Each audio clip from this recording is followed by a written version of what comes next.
आइए सुनते हैं गजेंद्र मोक्ष की यह कथा। अति प्राचीन काल की बात है।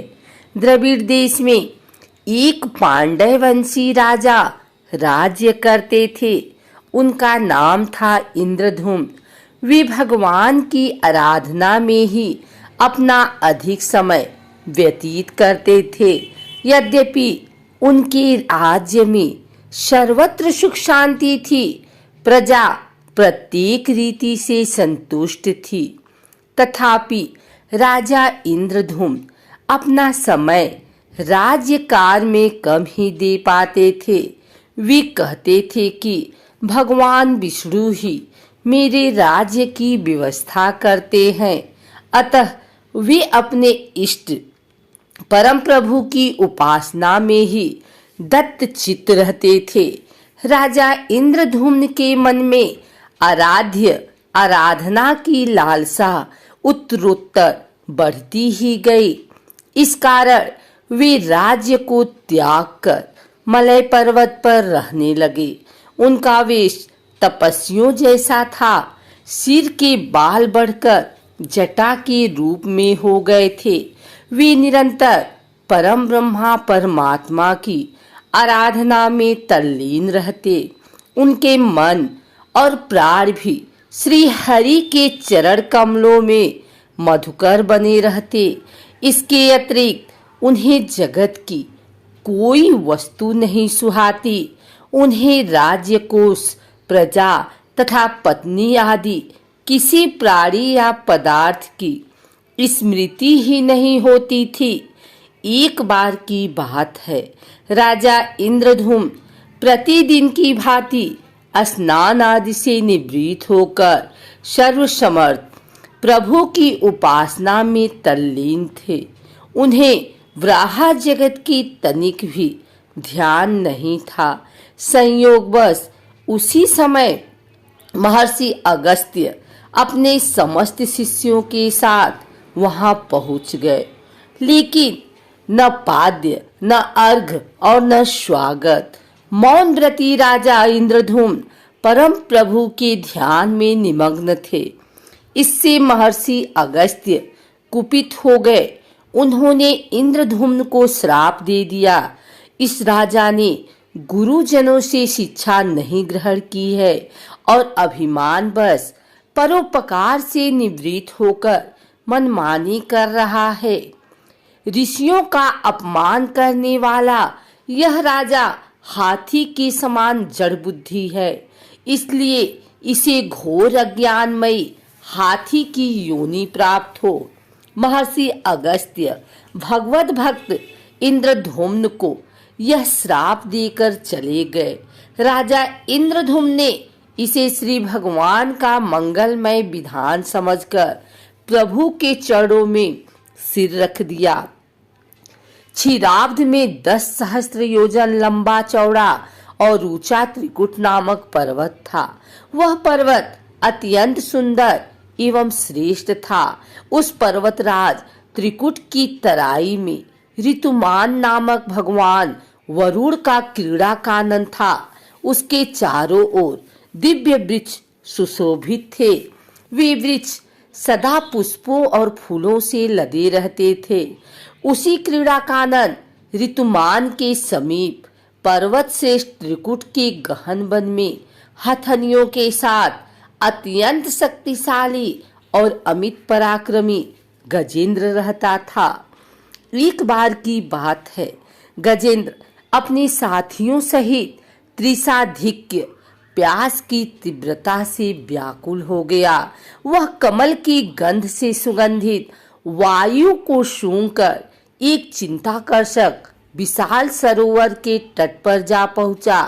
गजेंद्र ने उस सरोवर के निर्मल, शीतल और मीठे जल में प्रवेश किया। पहले तो उसने जल पीकर अपनी तृषा बुझाई, फिर जल में स्नान कर अपना श्रम दूर किया। तत्पश्चात उसने जल क्रीड़ा आरंभ कर दी। वह अपनी सूंड में जल भरकर उसकी फुहारों से हथिनियों को स्नान कराने लगा। तभी अचानक गजेंद्र ने सूंड उठाकर चित्कार की। पता नहीं किधर से एक मगर ने आकर उसका पैर पकड़ लिया था।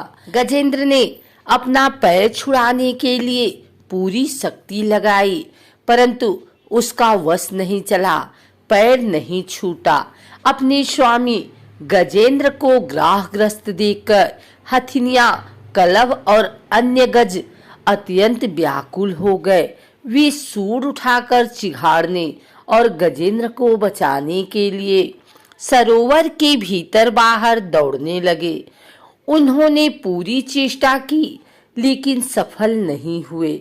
वस्तुतः महर्षि अगस्त्य के श्राप से राजा इंद्रधुम्न ही गजेंद्र हो गए थे और गंधर्व श्रेष्ठ हुहु महर्षि देवल के श्राप से ग्राह हो गए थे। वे भी अत्यंत पराक्रमी थे। संघर्ष चलता रहा। गजेंद्र स्वयं को बाहर खींचता और ग्राह गजेंद्र को भीतर खींचता। सरोवर का निर्मल जल गंदला हो गया था। कमलदल छत बिछत हो गए। जल जंतु व्याकुल हो उठे। गजेंद्र और ग्राह का संघर्ष 1 सहस्त्र वर्ष तक चलता रहा। दोनों जीवित रहे। यह दृश्य देखकर देवगण चकित हो गए। अंततः गजेंद्र का शरीर शिथिल हो गया। उसके शरीर में शक्ति और मन में उत्साह नहीं रहा, परंतु जलचर होने के कारण ग्राह की शक्ति में कोई कमी नहीं आई। उसकी शक्ति बढ़ गई। वह नवीन उत्साह से अधिक शक्ति लगाकर गजेंद्र को खींचने लगा। असमर्थ गजेंद्र के प्राण संकट में पड़ गए। उसकी शक्ति और पराक्रम का अहंकार चूर चूर हो गया। वह पूर्णतया निराश हो गया, किंतु पूर्व जन्म की निरंतर भगवत आराधना के फलस्वरूप उसे भगवत स्मृति हो आई। उसने निश्चय किया कि मैं कराल काल के भय से चराचर प्राणियों के शरण्य सर्वसमर्थ प्रभु की शरण ग्रहण करता हूँ। इस निश्चय के साथ गजेंद्र मन को एकाग्र करके पूर्व जन्म में सीखे श्रेष्ठ स्तोत्र द्वारा परम प्रभु की स्तुति करने लगा। गजेंद्र की स्तुति सुनकर सर्वात्मा सर्वदेव रूप भगवान विष्णु प्रकट हो गए। गजेंद्र को पीड़ित देखकर भगवान विष्णु गरुड़ पर आरूढ़ होकर अत्यंत शीघ्रता से उक्त सरोवर के तट पर पहुँचे। जब जीवन से निराश तथा पीड़ा से छटपटाते गजेंद्र ने हाथ में चक्र लिए गरुड़ारूढ़ भगवान विष्णु को तीव्रता से अपनी ओर आते देखा, तो उसने कमल का एक सुंदर पुष्प अपनी सूंड में लेकर ऊपर उठाया और बड़े कष्ट से कहा, नारायण जगतगुरु भगवान, आपको नमस्कार है। गजेंद्र को अत्यंत पीड़ित देखकर भगवान विष्णु गरुड़ की पीठ से कूद पड़े और गजेंद्र के साथ ग्राह को भी सरोवर से बाहर खींच लाए और तुरंत अपने तीक्ष्ण चक्र से ग्राह का मुंह फाड़कर गजेंद्र को मुक्त कर दिया। ब्रह्मादि देवगण श्री हरि की प्रशंसा करते हुए उनके ऊपर स्वर्गिक सुमनों की दृष्टि करने लगे। सिद्ध और ऋषि महर्षि परम ब्रह्मा भगवान विष्णु का गुणगान करने लगे। ग्राह दिव्य शरीर धारी हो गया। उसने विष्णु के चरणों में सिर रखकर प्रणाम किया और भगवान विष्णु के गुणों की प्रशंसा करने लगा। भगवान विष्णु के मंगलमय वरद हस्त के स्पर्श से पाप मुक्त होकर अभिशप्त हुहु गंधर्व ने प्रभु की परिक्रमा की और उनके त्रैलोक्य वंदित चरण कमलों में प्रणाम कर अपने लोक चला गया। भगवान विष्णु ने गजेंद्र का उद्धार कर उसे अपना पार्षद बना लिया। गंधर्व सहित और देवगण उनकी लीला का गान करने लगे। गजेंद्र की स्तुति से प्रसन्न होकर भगवान विष्णु ने सबके समक्ष कहा, प्यारे गजेंद्र, जो लोग ब्रह्म मुहूर्त में उठकर तुम्हारी की हुई स्तुति से मेरा स्तवन करेंगे, उन्हें मैं मृत्यु के समय निर्मल बुद्धि का दान करूंगा। यह कहकर भगवान विष्णु ने पार्षद रूप में गजेंद्र को साथ लिया और गरुड़ारूढ़ होकर अपने दिव्य धाम को चले गए।